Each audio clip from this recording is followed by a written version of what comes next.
Hi friends, this is Susan White and I would like to welcome you to my father's garden.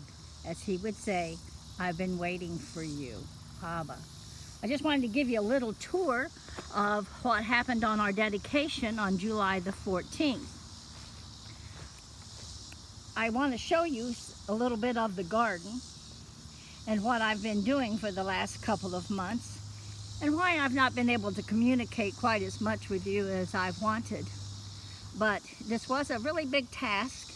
I'd get up early in the morning and try to work out here, trying to use things to be farm-like, very rustic, using old implements of farm equipment, and then making different sitting and prayer stations as people walk along the road.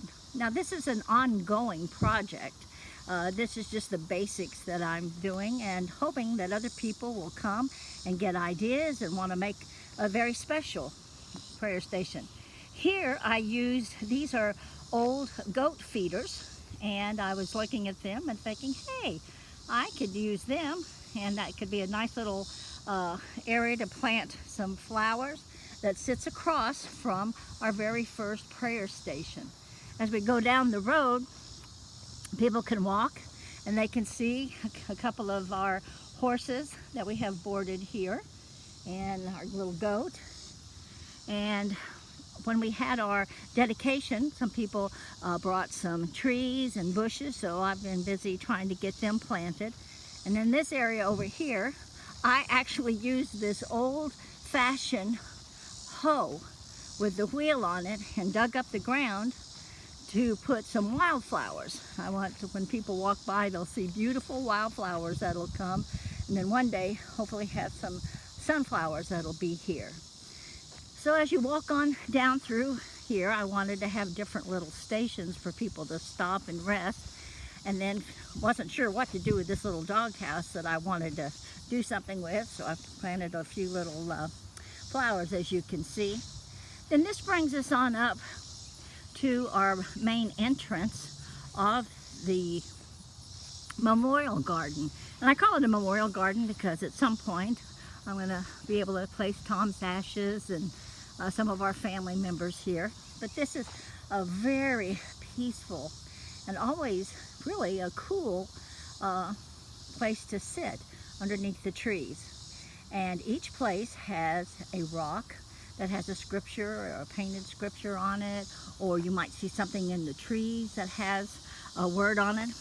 And I'm hoping to get other people involved that'll want to paint some signs that talk about mercy and different things. This is a really neat monument that I was able to get a hold of, and we are having a history of Tom and me and the farm that will be sitting inside, so when people visit they'll understand who we are and how we got here and a little bit about our life. But as we come on in, as I said, I'm trying to keep things very simplistic and also keep them in pots and containers, so when it gets cold I'll be able to take them inside. So this is very peaceful, my little fountain that I got a hold of, and another sitting area. And I'm real happy that people gave us some special bushes that are for butterflies. So we already have butterflies that are out here, and we've got squirrels and all kinds of natures out here. This is our smaller arbor, and I haven't exactly known how I'm going to finish up with this, so I've just put some plants there until I'm really sure what I want to do with this.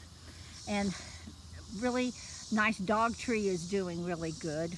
We planted that in memory of Tom. And we walk on through, and I think that people will just feel a different place that they want to sit and where they want to pray. And it kind of all focals right now around the cross. We have a swing area that's underneath the trees, and one that's a little bit further away. And where you see those trees there, I have a friend in the wintertime. He's going to come and we're going to cut a couple of paths down to the creek. So we'll have a really cute area sitting down by the creek. And this is the back side of the cross. And and another sitting area. And like I said, you just never know if you look at a tree what in the world you may find. His mercy endures forever. And that's what this garden and this land represents, is the mercy of God and the pool of mercy. And when people come, they can feel it. It's so amazing. But I am pleased the way that this turned out. Just very simple. Just very simple. And then looking over here is another area that I'm working on. I'm putting some old fencing that's going to be an attractive backdrop with these logs that are there, and different plants and trees and bird feeders. So I really like to invite you to come and be part of this time with the Lord. And one of the reasons that I felt so impressed to get started to do this is we are getting ready for our women's retreat.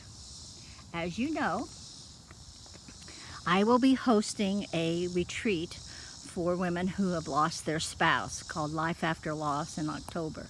So if you can come, I would love for you to come. And if you know someone who is a widow, I would really ask you to please have them get in touch with me and go to the web page and let them sign up to come, because this is going to be a main part of where they will be ministered to, as well as in the barn.